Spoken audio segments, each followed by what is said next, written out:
a estrutura mesmo do prédio lá dentro é um cinema muito mais charmoso que os outros. Assim, né? Tem aquele lustre enorme. Eu gosto muito do Odeon, acho um dos cinemas mais charmosos que eu já fui. É um cinema de fácil acesso, está no centro do Rio de Janeiro, então às vezes a gente sai, eu por exemplo acabei de sair do trabalho, estou vindo para cá por isso.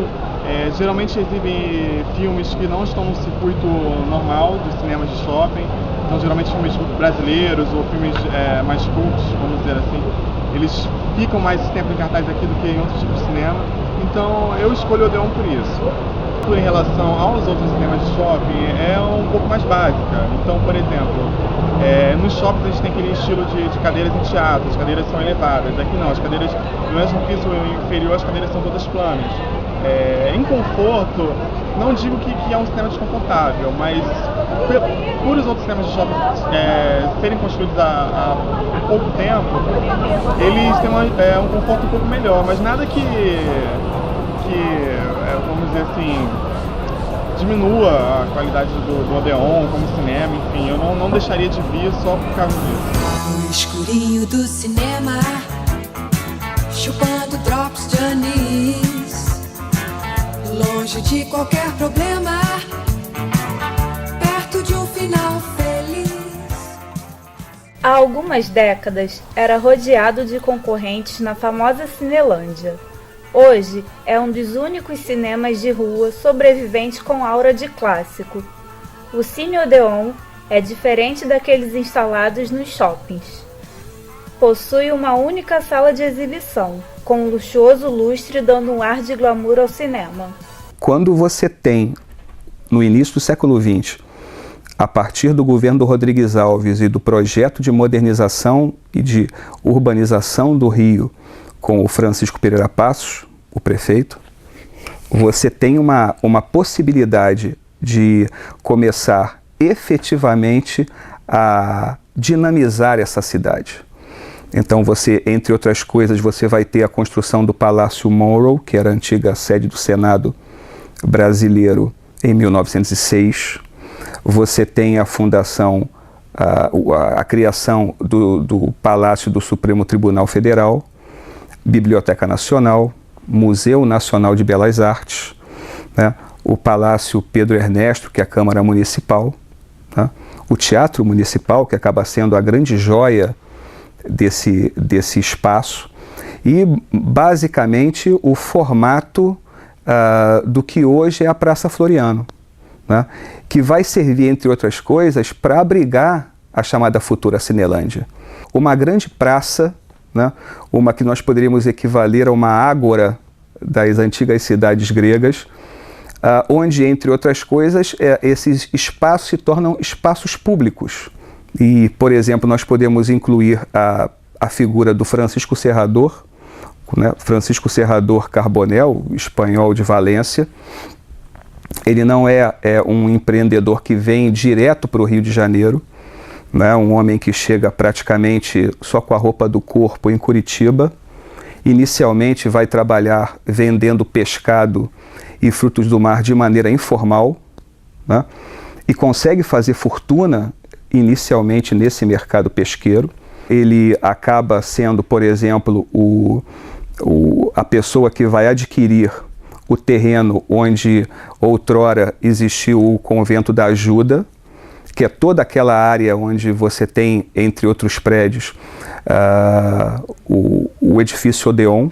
Você tem, entre outras coisas, a criação de um conglomerado de salas de cinema, né, de teatros, de boates, né, de cafés, de prédios e conjuntos de escritórios, uma Paris tropical do ponto de vista urbanístico e uma Times Square ou uma Broadway do ponto de vista da oportunidade do entretenimento. A Cinelândia não é um termo que é criado pelo Serrador ou pelos seus seguidores, né? Ou pelos seus contemporâneos, mas é uma nomenclatura de cunho popular que se desenvolve nos anos 30. O apoio da Petrobras ao Odeon, eu acredito, tenha sido fundamental.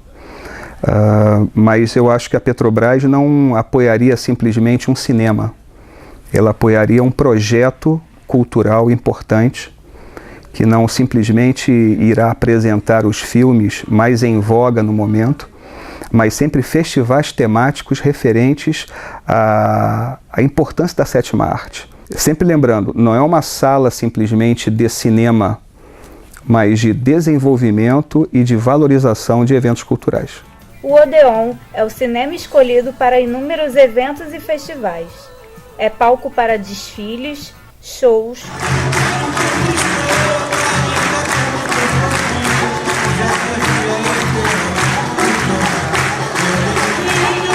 mostras nacionais e internacionais, premiere de filmes com a presença de astros internacionais, tais como Will Smith, Tom Cruise, entre outros.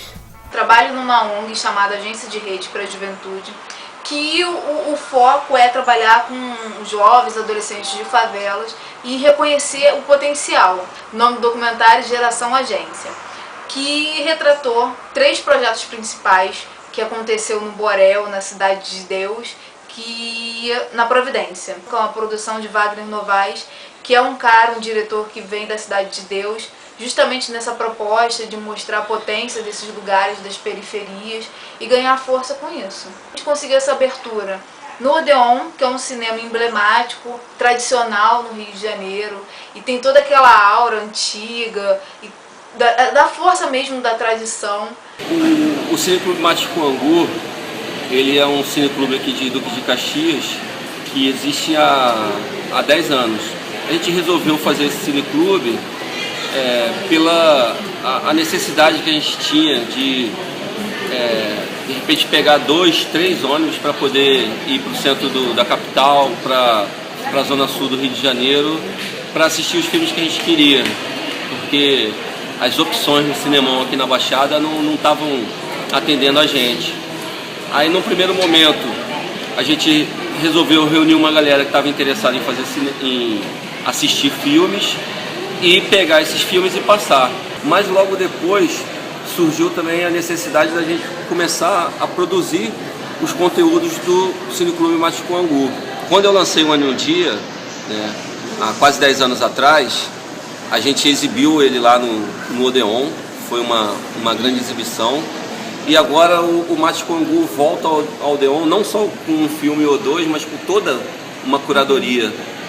E eu acho muito bacana esse intercâmbio, porque o Cineclube surgiu justamente por conta dessa distância, né?